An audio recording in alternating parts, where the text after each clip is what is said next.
Quiet, numbskulls, I'm broadcasting. The medical marijuana.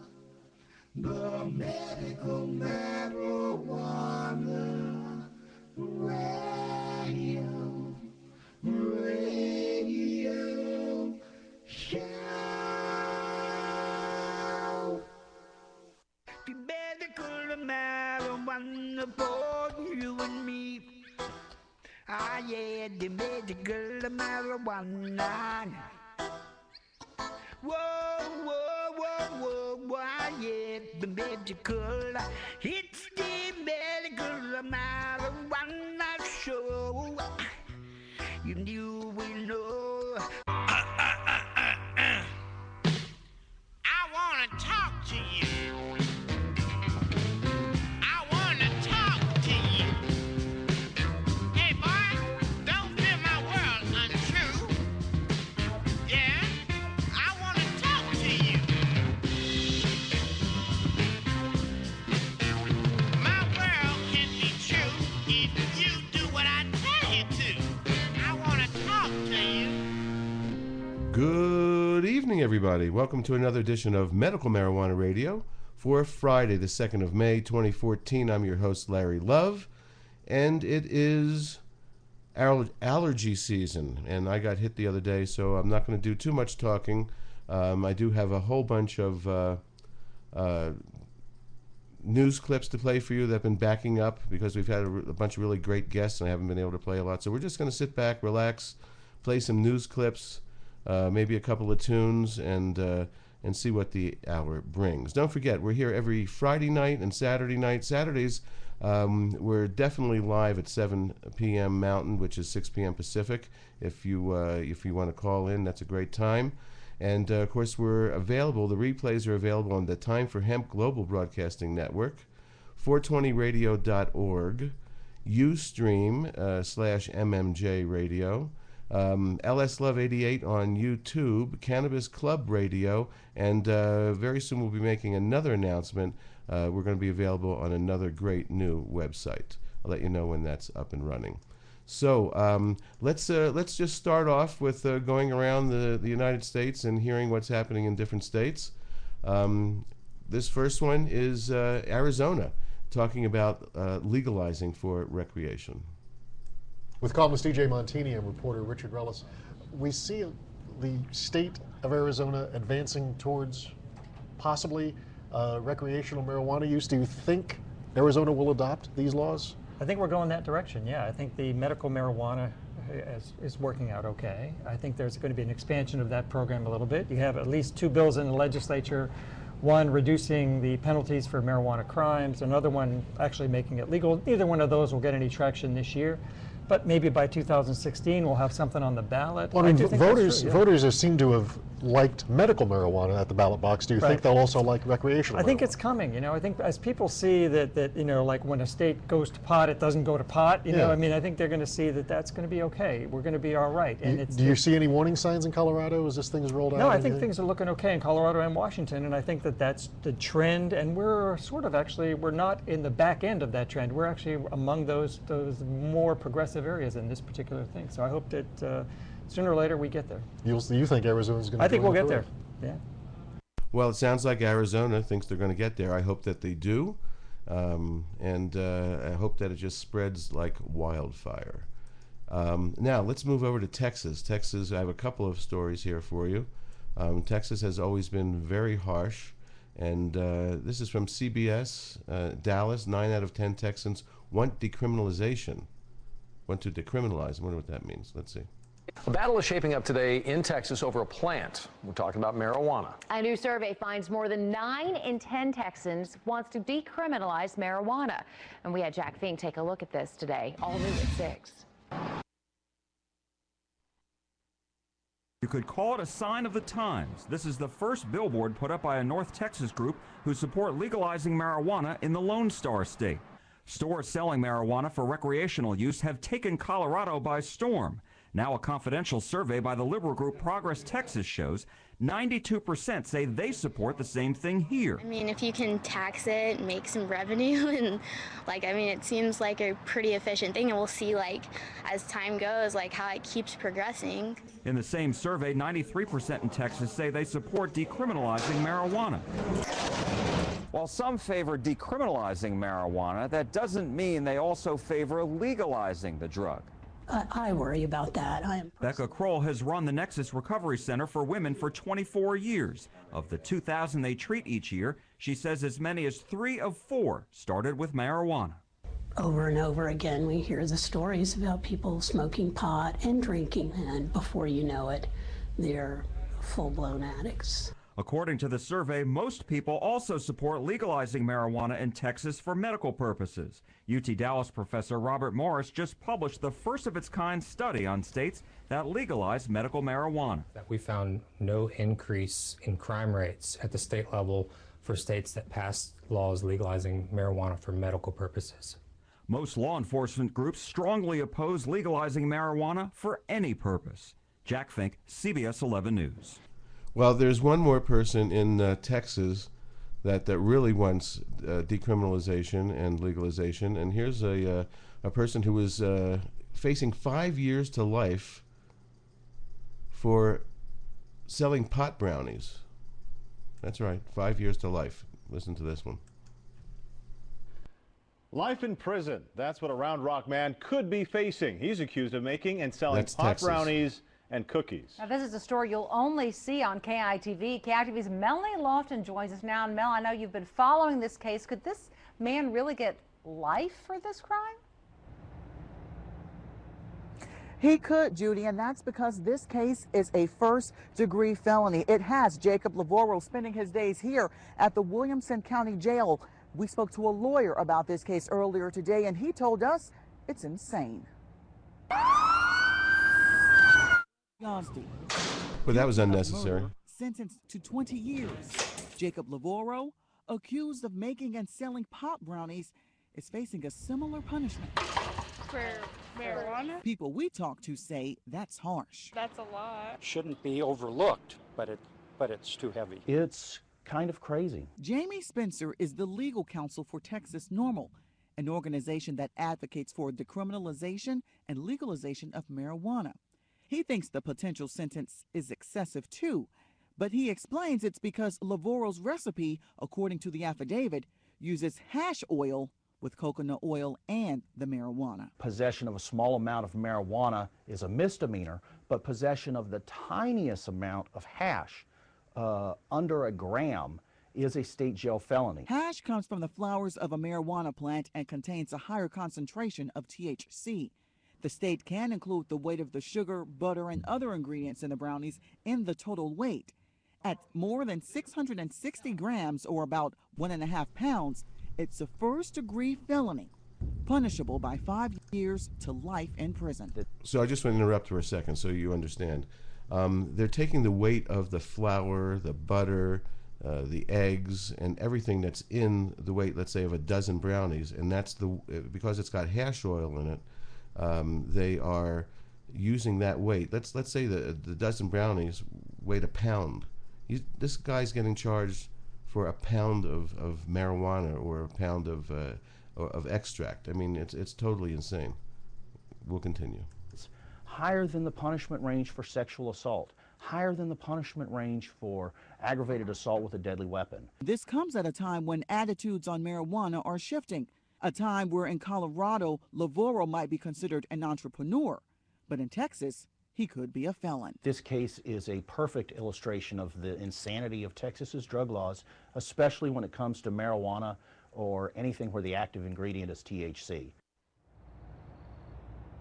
Now, we tried to talk to Lavoro's attorney, but when we checked court records, it shows he does not yet have one. So he's still being held here at the Williamson County Jail on $30,000 bond.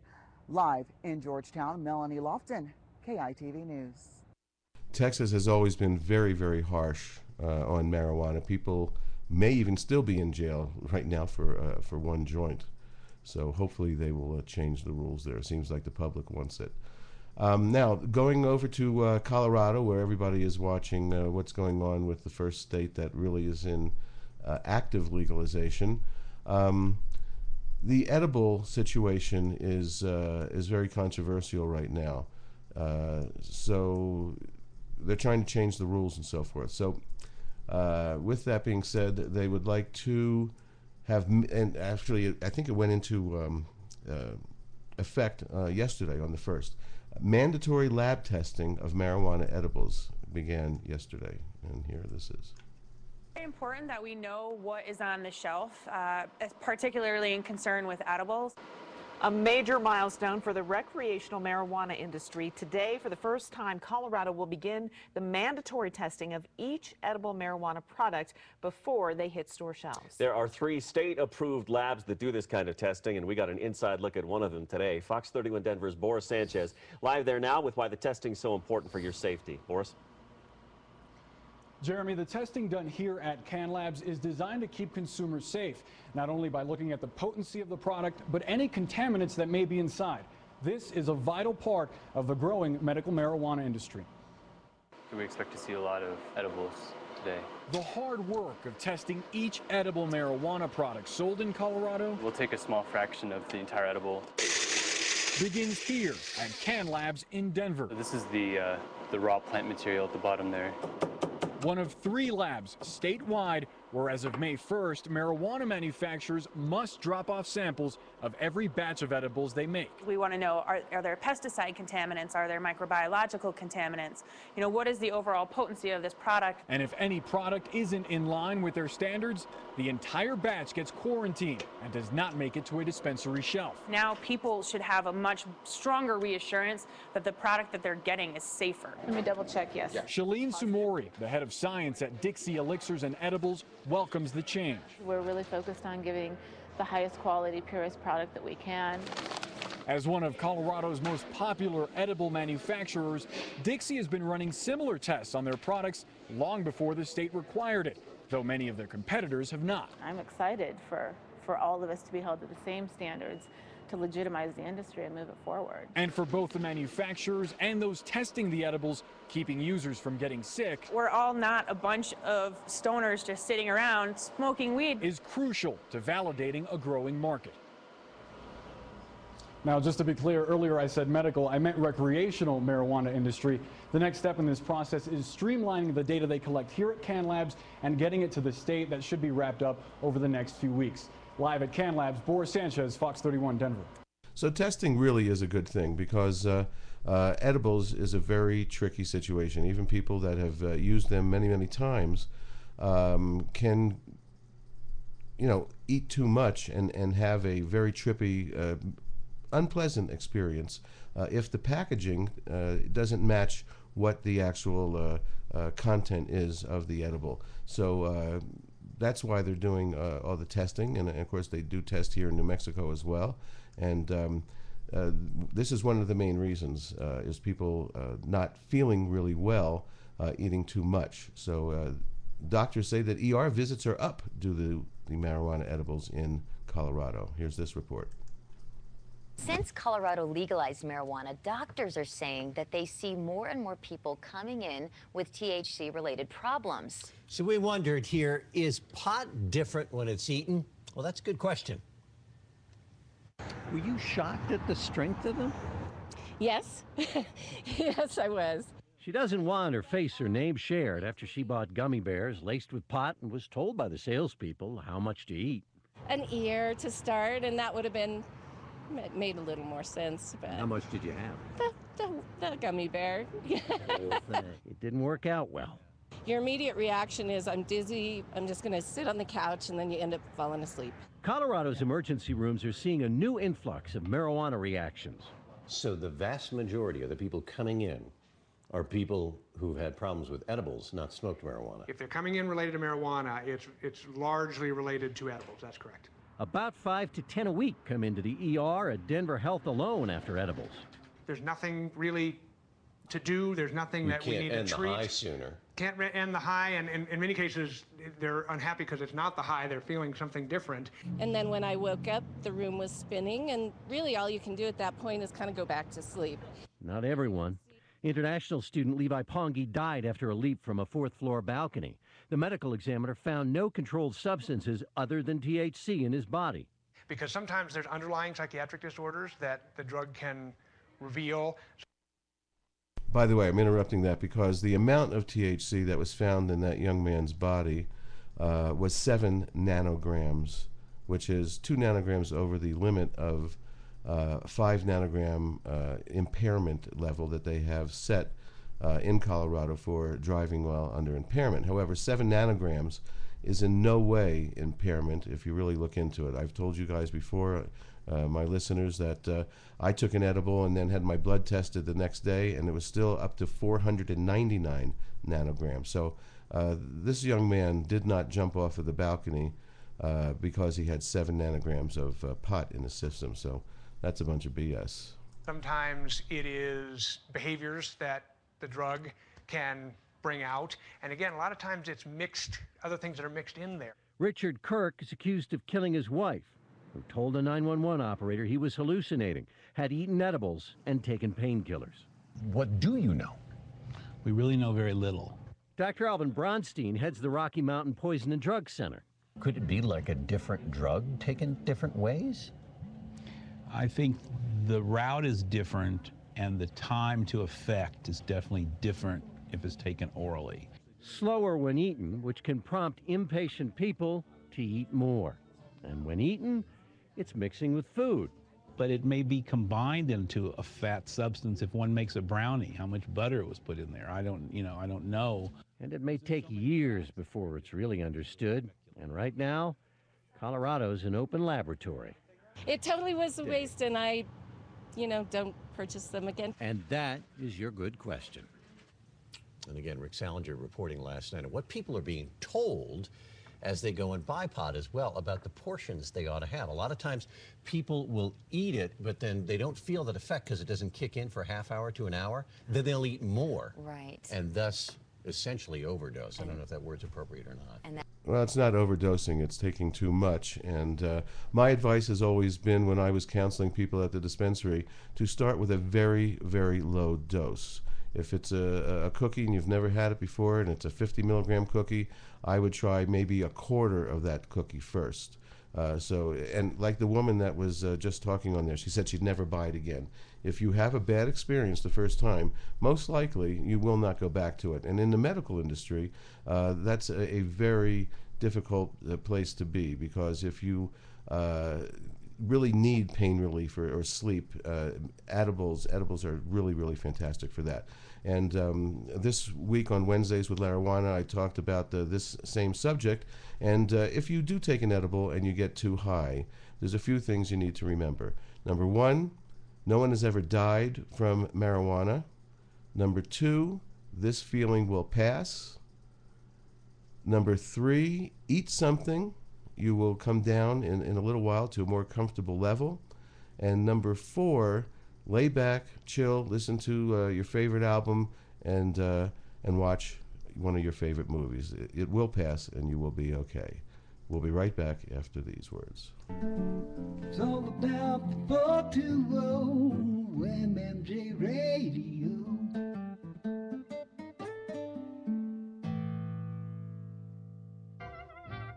Hi, as you know, over the next few years, the cannabis industry is going to explode into a multi-million-dollar industry. 420webdesign.com is your affordable design provider. 420 Web Design prides themselves on fair prices and a grounded staff. They listen to their ganjapreneurs' website needs. Getting into the marijuana industry doesn't need to break your bank. Our sites come with tons of features. Just a few of them include responsive designs for mobile viewers, easy to update platforms, built-in SEO and SMO tools, enterprise-level security, video tutorials, database backups, Google Maps, onboard analytics, and much more. This is backed by a decade of website design and development experience. For all of your 420 web design needs, go to 420webdesign.com. Again, 420webdesign.com. Check them out.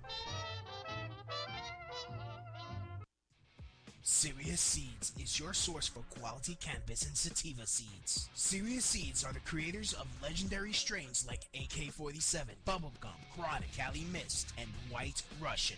The AK-47 is probably the most awarded strain on the planet. The high THC content of AK-47 makes it the perfect medical strain for patients seeking quick pain relief. Cali Mist is an almost pure sativa. Female medical cannabis patients have reported that this strain helps relieve menstrual cramps. Serious Seeds just acquired another Dutch high-quality seed bank, Magus Genetics. From now on, Serious Seeds can offer you even more award-winning strains. The fine folks at Serious Seeds strive to breed the best cannabis genetics that they can find, so patients can rely on the effectiveness of their medicine. Go to SeriousSeeds.com to grow your medicine. That site again is SeriousSeeds.com. Hi, this is Larry Love from Medical Marijuana Radio.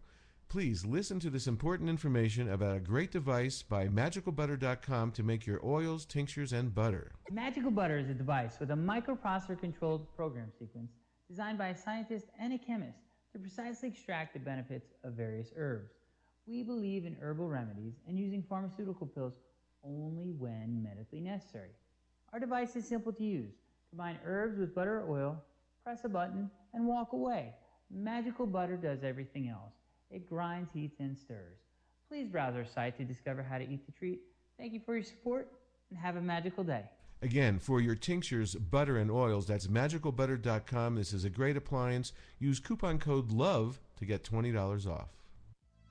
THCF Medical Clinics are the premier physicians clinic in the United States. THCF has offices all across the United States from Hawaii to Michigan. THCF Medical Clinics has helped approximately 150,000 patients obtain their medical marijuana permits to legally possess, grow, and use medical marijuana. If you have chronic pain, multiple sclerosis, or any other neurological degenerative disease, or if you have any gastrointestinal disorders such as GERD, irritable bowel syndrome, or if you have AIDS, cancer, spastic disorders, seizure disorders, or glaucoma, call us at 1-800-723-0188 or visit us online at hemp.org.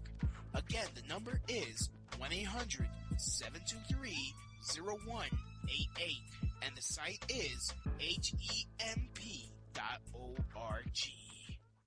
The medical marijuana. The medical marijuana. Radio show. Hi, this is Steve D'Angelo, and you are listening to Medical Marijuana Radio. And we are back. Thank you, Steve. Staying with Colorado for one more story.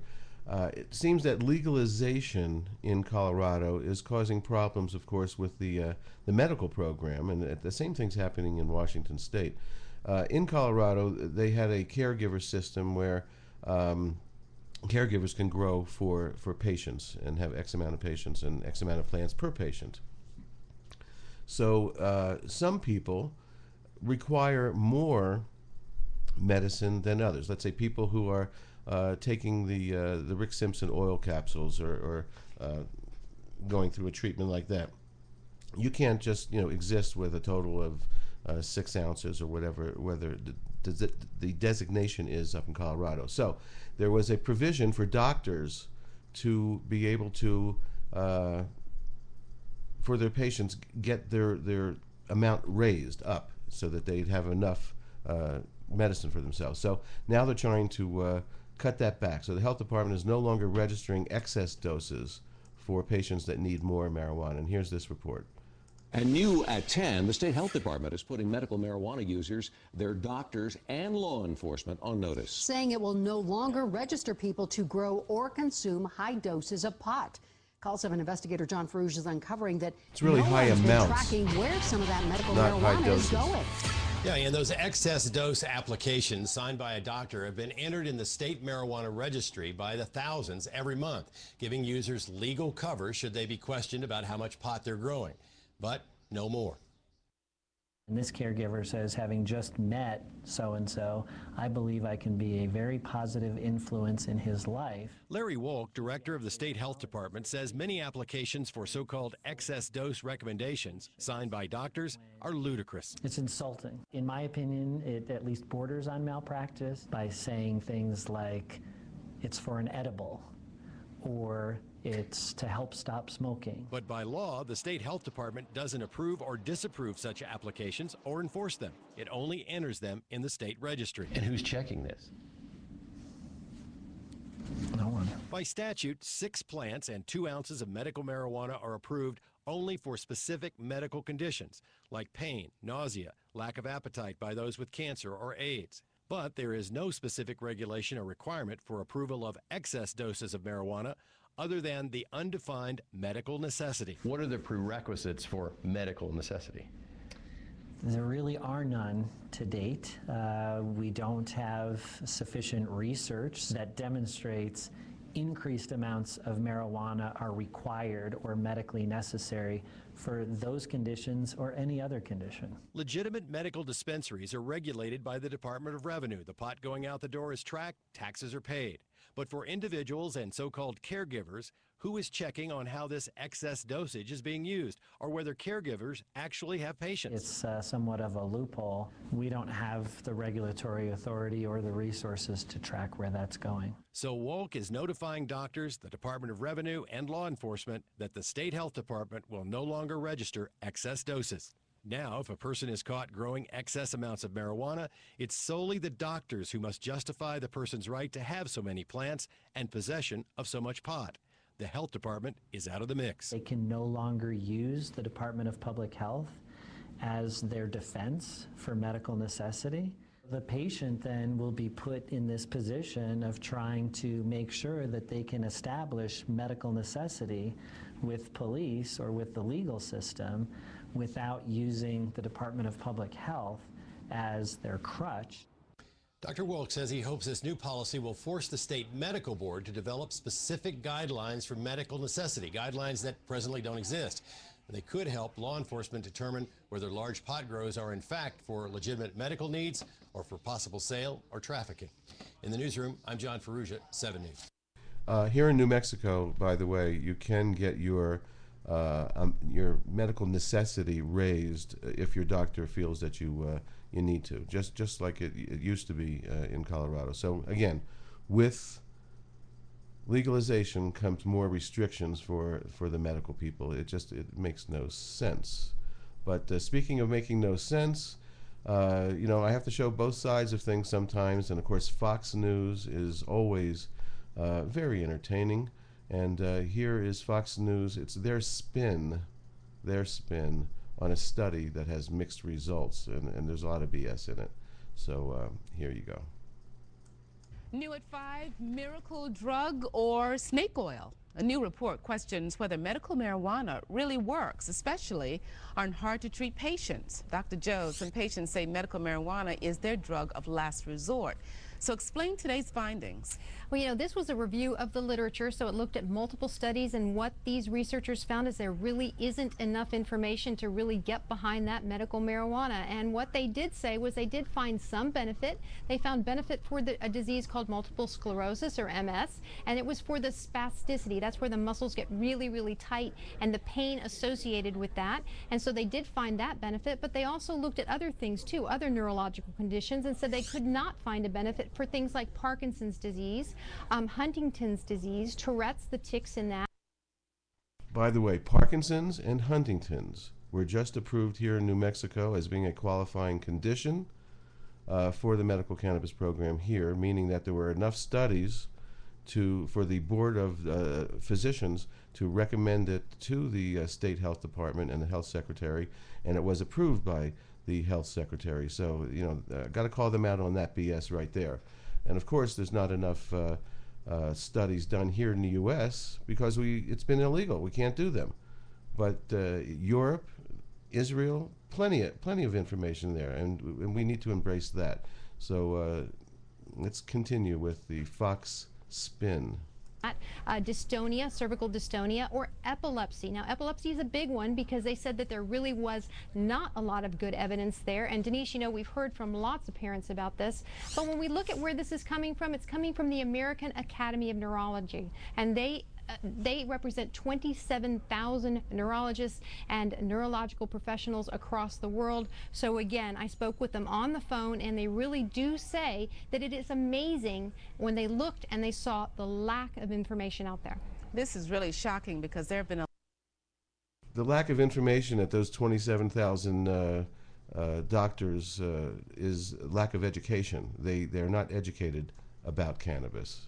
a lot of parents we've had on our air with children who suffer from epilepsy who swear by medical marijuana. What kind of reaction are you hearing from families? You know, Denise, I think that they still are looking for that answer, and there is something called Charlotte's Web. It's available in some of the other states, and we did interview one of those parents. Her son has a very severe form of epilepsy called Dravet syndrome, and her name is Giselle Delgadillo, and, you know, she just says, you know what? This is my life, this is what I'm going through, and you can hear what she had to say. 1 minute seizure, it's heartbreaking. 20-minute seizure, it's worse because you think that's it. He might have that one seizure that could take his life away. So it gets me really mad that I can't obtain something that won't make him high, that's a natural drug, that it's working on other children. Why can't I try that on my child? Now, I did speak with Giselle just a few moments ago. She said she is intending to move or to go to Colorado so that she can get her son that help because he's just not doing well. He's not doing well on the medication that he's on currently. You know, I also spoke with a local neurologist. He is an expert in the field of epilepsy, and I got to tell you, he told me that there was a handful of patients that he would actually want to prescribe something like Charlotte's Web to if it were available in our state. Have you ever had a time where you wished that you could use it? Yes, I have. In fact, in my practice, which is 100% epilepsy, and many of them very difficult by nature of working at a referral center, and my colleagues in other centers say the same thing, we each can identify right away maybe a dozen patients that have exhausted all the treatment options, and I've told them, if it were available in Florida, you would be one of 10 patients for whom I would prescribe it. Well, that's a good Now, with Dr. Bendabis and all the other neurologists and the neurologists I spoke with today, you know, they say this is not without some side effects. There are lots of things that can happen, and in this particular study, they pointed out some severe side effects, including suicidal thoughts, hallucinations, dizziness, fainting. Of course, there was fatigue, and also worsening of thinking and memory, Denise. And they said it's about 1% of those that they looked at, of the studies that they looked at, had some of these complications. So what happens now? You know, there are studies underway, and I know especially with Charlotte's. Just going to stop that for a second. 1% have complications. 1%. 99% have no complications. 1% has complications, according to Fox News. Have you ever, of course, let me ask you a stupid question. Everyone has seen commercials on TV for all kinds of different drugs, whether it's Cymbalta or Viagra or Cialis or a million other things for all kinds of diseases.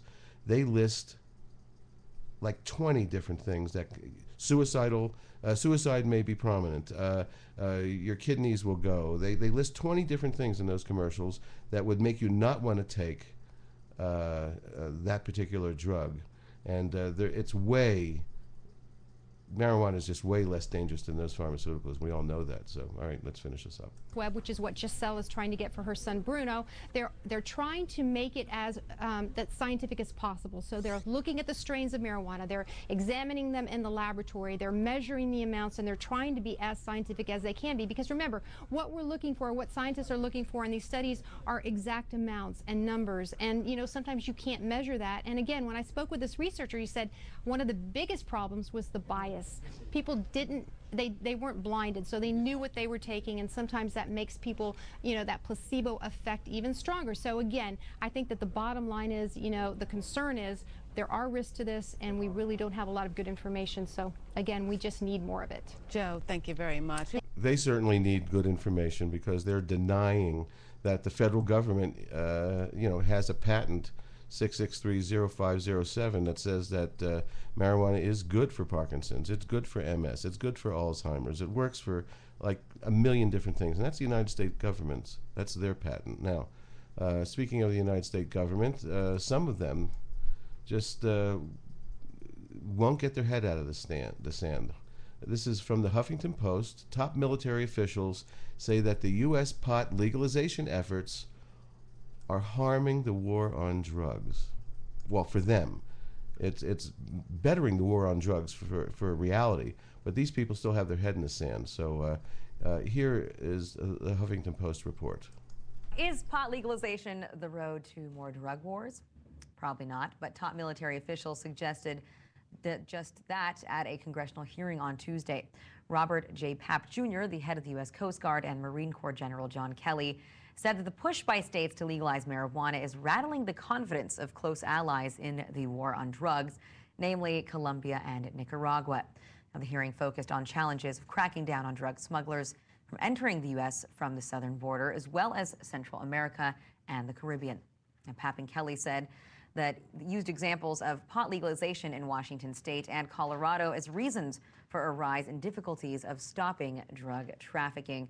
Mike, interesting to hear this perspective, because a lot of people will argue that legalization, in fact, will, help diminish the black market and how many drugs we see coming in from other countries.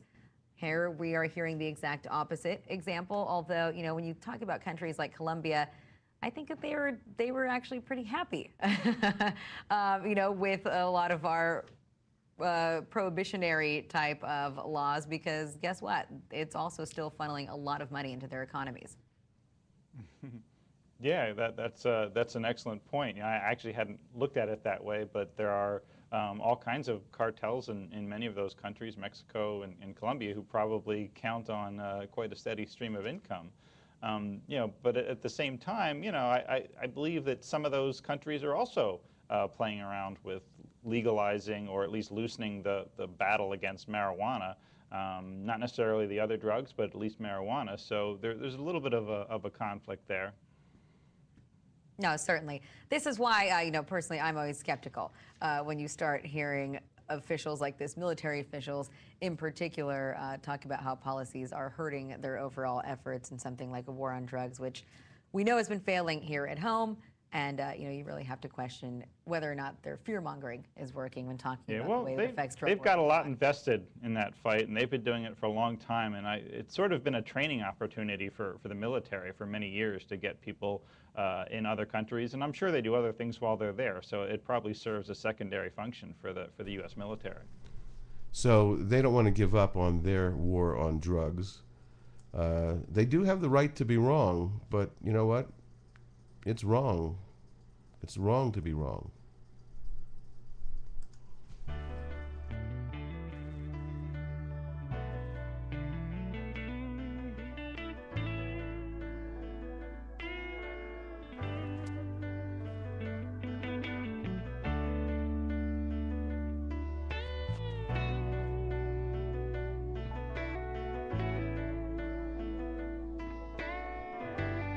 I've got a right to be wrong. My mistakes will make me strong. I'm stepping out into the great unknown. I'm feeling wings, though I've never flown. Got a mind on my own. I'm flesh and blood to the bone. I'm not made of stone. Got a right to be wrong. So just leave me alone.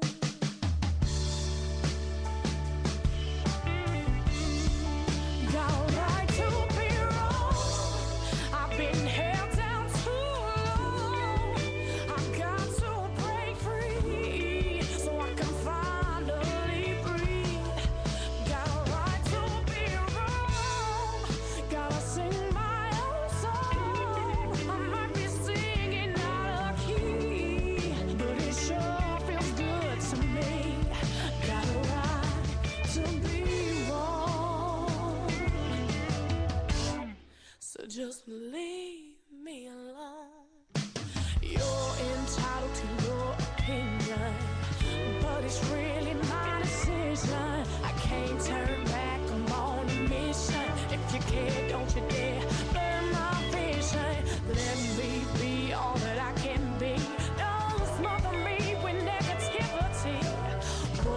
is out there waiting for me. I'm gonna face it willingly. Got a right to be wrong. My mistakes will make me strong. I'm stepping out into the great unknown. I'm feeling wings, though I've never flown. I got a mind on my own. I'm flesh and blood to the bone. See, I'm not made of stone. Got a right to be wrong. So just leave me alone.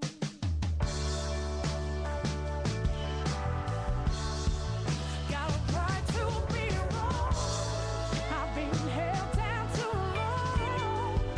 I've got to break free so I can finally breathe. Got a right to be wrong. Gotta sing my own song. I might be singing out of key, but it sure feels good to me. Got a right to be wrong. So just leave me alone.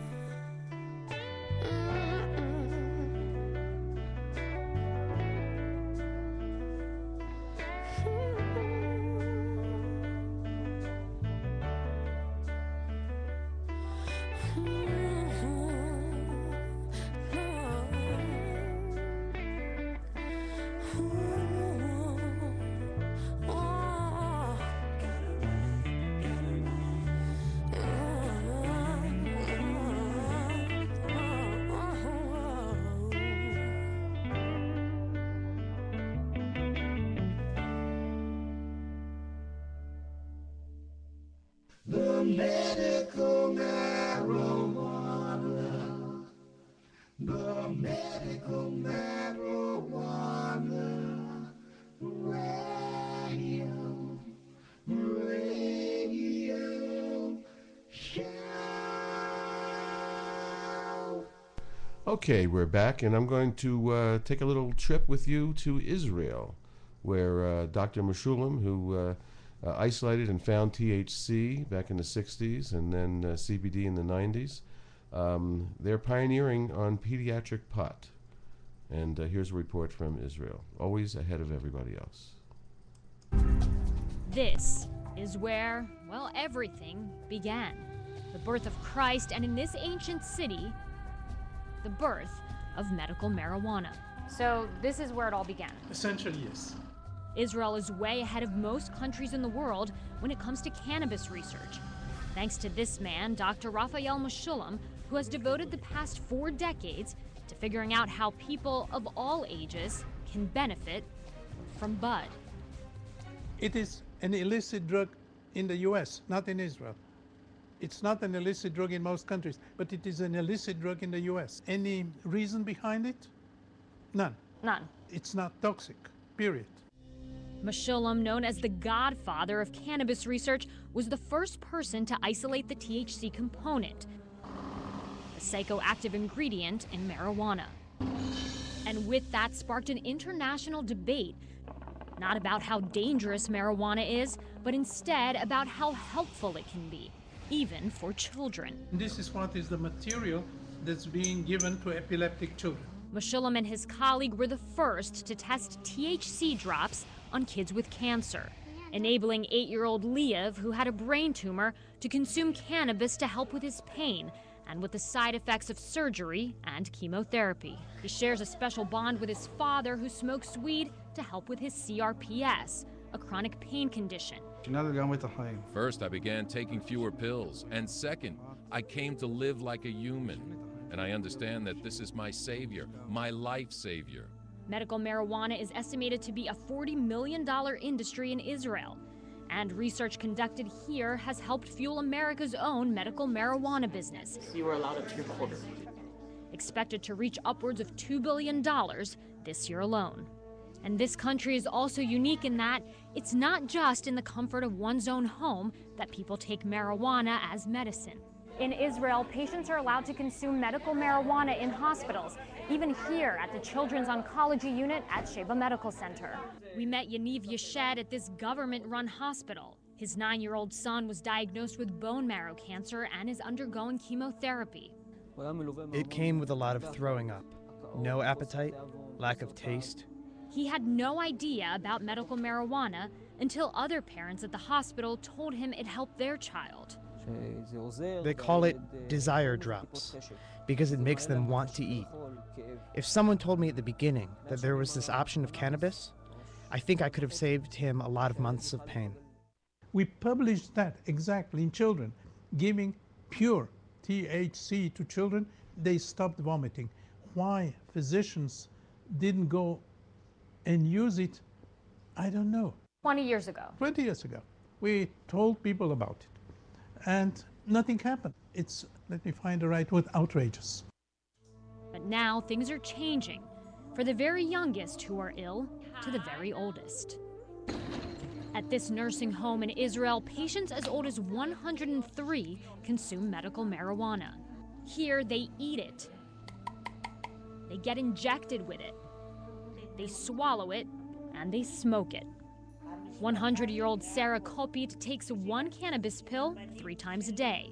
She started consuming after a hip replacement surgery last year. And now she can even walk with minimal pain. And Holocaust survivor Moshe Root, who lights up about twice a day. Still, there are those who are skeptical about the medicinal benefits of marijuana, especially for young, sick children. I'm afraid that later his body will get used to it and there will be side effects. But seeing how it has helped others, they still don't discount the option. If it relieves him only for a little while, then yes, it is possible. Ironically, many of the advances Dr. Meshulam made in his cannabis research were financially sponsored by the American government in the form of the National Institute of Health. The NIH gave me a grant money, and I was lucky enough to get money for almost 40 years. I got about $150,000 a year, so multiply that by 40, it's quite a bit. I think most people would be a little bit surprised about that. It became an American problem, and they said it's the American interest to support our work. And in many ways, the Schedule I drug is still an American problem. But as medical marijuana becomes more accepted in the United States, those who advocate for legalization are hoping it could turn into an American solution. Dina Gosofsky, CNBC. Again, that's CNBC, and that was Dr. Meshulam.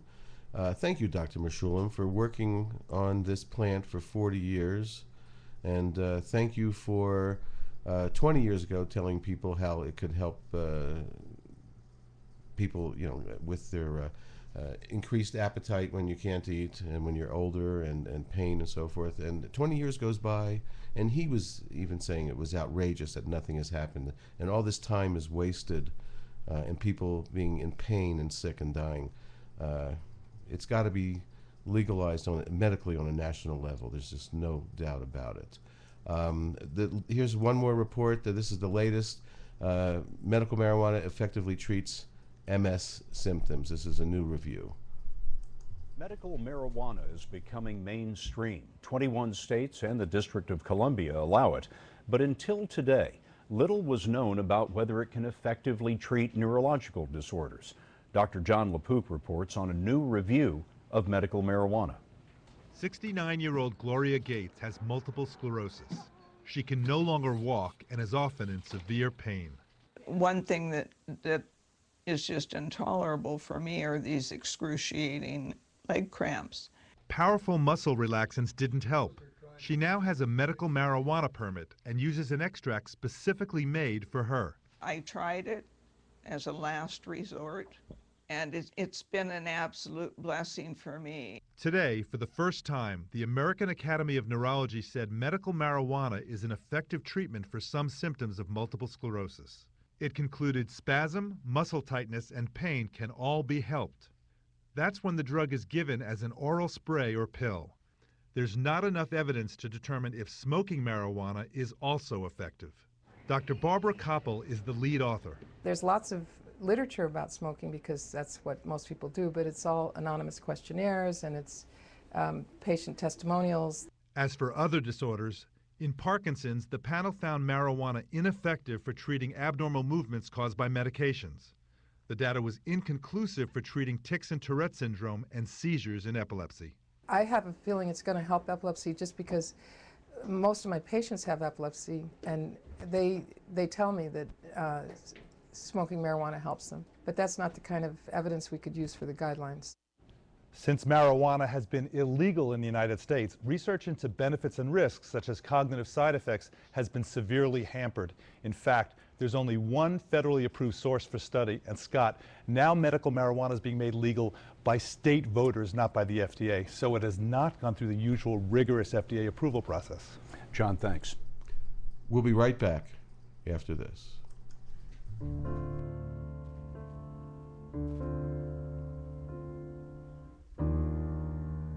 First rain of winter,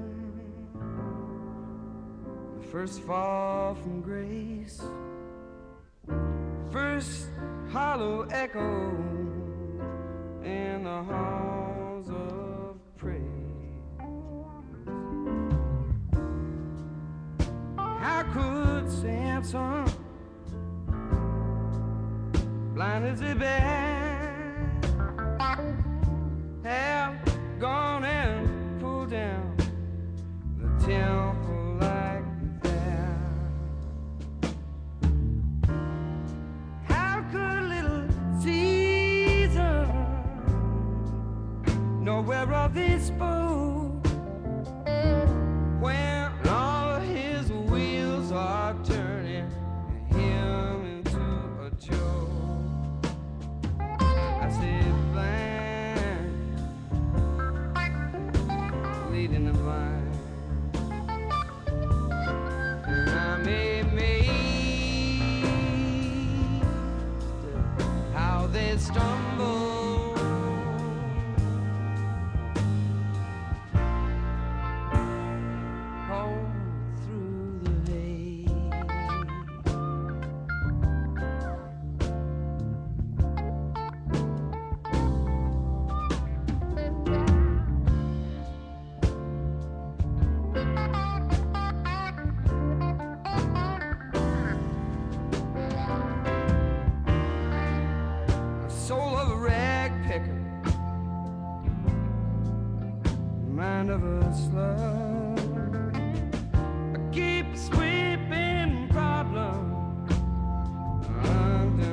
how they stumble.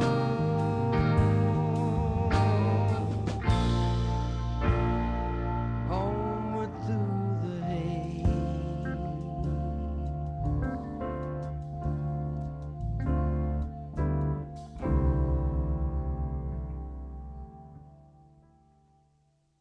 The medical marijuana.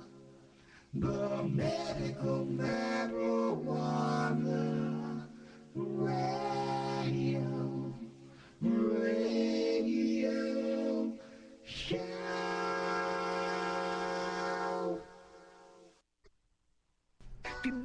Well, I want to thank everybody for listening tonight.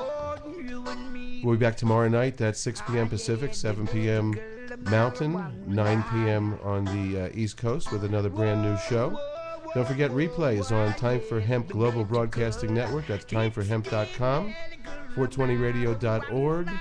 Anytime on my channel on YouTube, which is LSLove88. Also, MMJ Radio on Ustream. And we'll be announcing a new place very, very soon as well. I want to thank my two radio mentors, both with the initials HS. Thank you for your inspiration.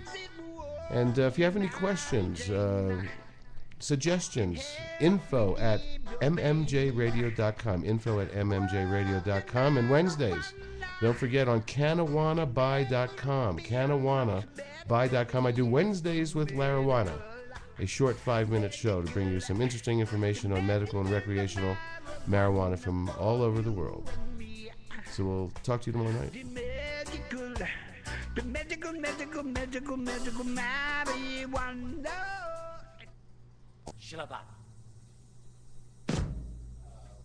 Shalom.